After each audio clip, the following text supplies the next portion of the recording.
കുരയ്ക്കാതിരുന്ന അല്ലെങ്കിൽ കടിക്കാതിരുന്ന നായയുടെ വായിൽ കോലിട്ട് കുത്തി കൃത്യമായിട്ട് കടികൊണ്ട അവസ്ഥയായിരുന്നു ഇന്നലെ കോൺഗ്രസിനുണ്ടായത്. മുഖ്യമന്ത്രി പിണറായി വിജയൻ്റെ ചില നീക്കങ്ങളും പെരുമാറ്റങ്ങളും ഇന്നലെ ശരിക്കും പറഞ്ഞാൽ കോൺഗ്രസിനെ തെക്കോട്ടെടുത്ത അവസ്ഥയായിരുന്നു. തിരുവനന്തപുരത്തും കോവളത്തും നടന്ന പരിപാടികളിലടക്കം കൃത്യമായി പിണറായി വിജയൻ ചില കാര്യങ്ങളിലെ നിലപാട് വ്യക്തമാക്കിയപ്പോൾ കേരളത്തിലെ കോൺഗ്രസിന് ഇതിൽ പരം ഒരു അക്കിടി പറ്റാനില്ല, ഇതിൽ പരം ഒരു നാശം സംഭവിക്കാനില്ല എന്ന ഒരു അവസ്ഥ തന്നെയായിരുന്നു. കാരണം RSSും CPMുമായിട്ട് ബന്ധമാണെന്ന് സ്ഥാപിക്കാൻ ശ്രമിച്ച VD സതീശനെയും രമേശ് ചെന്നിത്തലയെയും K സുധാകരനെയും അടക്കമുള്ള കോൺഗ്രസ് നേതാക്കളെ ശരിക്കും പഞ്ഞിക്കിട്ടുകൊണ്ടുള്ള നീക്കമായിരുന്നു പിണറായി വിജയൻ നടത്തിയത്. RSSനെ പ്രീണിപ്പിക്കേണ്ട കാര്യം CPMന് ഇല്ല എന്നും RSS ഷായ്ക്ക് കാവൽ നിന്നിട്ടുണ്ടെന്ന് വിളിച്ചു പറഞ്ഞത് KPCC അധ്യക്ഷൻ K സുധാകരനാണെന്നും മുഖ്യമന്ത്രി പിണറായി വിജയൻ പറഞ്ഞപ്പോൾ തന്നെ K സുധാകരൻ എയറിലായി. കാരണം K സുധാകരൻ ഇത്തരത്തിലുള്ള ഒരു പ്രസ്താവന നടത്തി CPMനെതിരെ വലിയ തോതിലുള്ള ആക്ഷേപം ഉയർത്തിയപ്പോൾ RSSനെ സംരക്ഷിക്കുന്ന നിലപാടാണ് K സുധാകരൻ സ്വീകരിച്ചത് എന്ന് വ്യക്തമായിരുന്നു.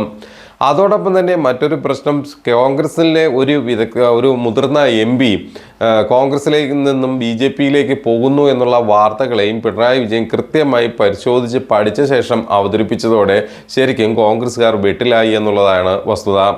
സുധാകരൻ RSS ഷായ്ക്ക് കാവൽ നിന്നത് മനോരമ മറന്നോ എന്നും മുഖ്യമന്ത്രി ചോദിച്ചു. മനോരമയെല്ലാം കണക്കിന് പടച്ചാക്ഷേപിച്ചാണ് മുഖ്യമന്ത്രിയുടെ പ്രസംഗം നീങ്ങിയത്. CPM Kovalam area committee office സ്മാരകമന്ദിരം ഉദ്ഘാടനം ചെയ്ത് സംസാരിക്കുകയായിരുന്നു പിണറായി വിജയൻ. CPMന് RSS ബന്ധമെന്ന് ഇപ്പോൾ ചിലർ നടത്തുന്നത് പ്രചാരണമാണ്.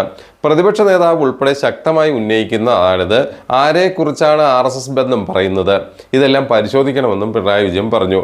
കേരളത്തിൻ്റെ അനുഭവം ആരും മറക്കില്ല. CPMനെ RSSനെ പ്രീണിപ്പിക്കേണ്ട ഒരു കാര്യവുമില്ല.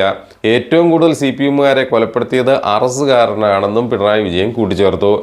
RSS ജീവൻ അപഹരിച്ചപ്പോൾ പതറാതെ വർഗീയത ഒറ്റപ്പെടുത്താനുള്ള ശ്രമമാണ് CPMൻ്റെ ഭാഗത്തു നിന്ന് ഉണ്ടായത്. RSS ബന്ധം ആർക്കാണുള്ളതെന്ന് ഇവിടെ എല്ലാവർക്കും വ്യക്തമായിട്ട് അറിയില്ലേ എന്ന് ചോദിച്ചതോടുകൂടി തന്നെ പല കോൺഗ്രസ് നേതാക്കളും TV വരെ ഓഫ് ചെയ്തിട്ട് പോയി എന്നാണ് ഉള്ളടക്കം പറയുന്നത്.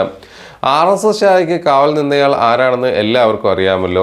അതേ KPCC പ്രസിഡന്റ് പരസ്യമായി പറഞ്ഞ കാര്യവുമാണ്. ആർക്കാണ് RSS ബന്ധം എന്ന് മലയാള മനോരമയ്ക്ക് മറവി സംഭവിച്ചിട്ടുണ്ടെങ്കിൽ അത് ആരുടെയും കുറ്റമല്ല. നാട്ടുകാർക്കും പൊതുജനങ്ങൾക്കും കേരളത്തിലെ അരിയാഹാരം കഴിക്കുന്നവർക്കും എല്ലാം കൃത്യമായിട്ട് ഈ കാര്യം അറിയാമെന്നാണ് മുഖ്യമന്ത്രിയോട് സൂചിപ്പിച്ചത്. ഇവിടെ ഓർക്കേണ്ട ഒരു പ്രധാന കാര്യമുണ്ട്. തലശ്ശേരി കലാപത്തിൽ സഖാവ് കുഞ്ഞിരാമനെ പാർട്ടിക്ക് നഷ്ടപ്പെട്ടത് RSSനെ എതിർത്തതുകൊണ്ടാണ്. മലയാള മനോരമയ്ക്ക് അത് അറിയാതിരിക്കാൻ വഴിയില്ല.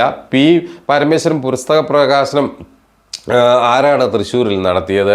മലയാള മനോരമ അത് ഒന്ന് അന്വേഷിക്കണം. RSSൻ്റെ തലതൊട്ടപ്പൻ ഗോൾവാർക്കറിൻ്റെ ജന്മശതാബ്ദി ആഘോഷത്തിൽ തൊഴുതു കൊമ്പിട്ട് നിന്നത് ആരാണ്? ചോദ്യങ്ങൾ ചോദിക്കുന്ന മലയാള മനോരമ ഇതെല്ലാം ഓർക്കണമെന്നും പിണറായി വിജയൻ വളരെ വ്യക്തമായിട്ട് പറഞ്ഞു. ആരെയാണോ വെള്ളപൂശാൻ ശ്രമിക്കുന്നത് അവരുടെ ചരിത്രം മനസ്സിൽ കാണേണ്ട. കാരണം മുഖ്യമന്ത്രി ഇത്തരം കാര്യങ്ങളെല്ലാം പറയുമ്പോൾ മാധ്യമപ്രവർത്തകർക്കിടയിൽ തന്നെ ചിരി പടരുന്നത് കാണാമായിരുന്നു.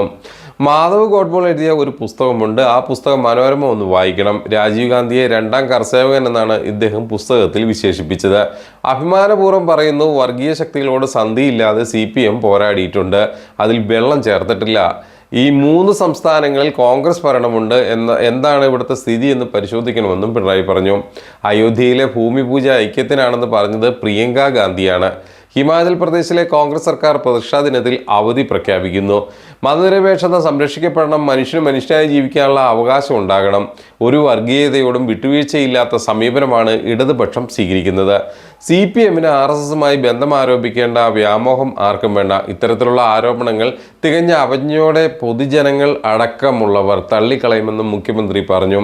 കൃത്യമായി പറഞ്ഞാൽ കേരളത്തിൽ നടന്നുകൊണ്ടിരിക്കുന്ന കോൺഗ്രസ് നേതാക്കളുടെ അടക്കമുള്ള RSS അനുകൂല സമീപനത്തെ രൂക്ഷമായ ഭാഷയിലാണ് പൊതുസമൂഹം വിലയിരുത്തുന്നത്. ഇതിൻ്റെ പ്രതിഫലനമാണ് മുഖ്യമന്ത്രി പിണറായി വിജയനിൽ നിന്നും കോവളത്തും ഉണ്ടായത്. ഏതായാലും കോൺഗ്രസ്സുകാർ ഒന്നും മറക്കേണ്ടതില്ല. കൃത്യമായി ജനങ്ങൾ ഇത് കണ്ടുകൊണ്ടിരിക്കുകയാണ്. ഈ സാഹചര്യങ്ങൾ മനസ്സിലാക്കിക്കൊണ്ടിരിക്കുകയാണ്. വരാൻ പോകുന്ന നാളുകൾ നിങ്ങളുടെ നാശത്തിനുള്ളതാണെന്ന് നിങ്ങൾ കുറിച്ചു വെച്ചോളൂ.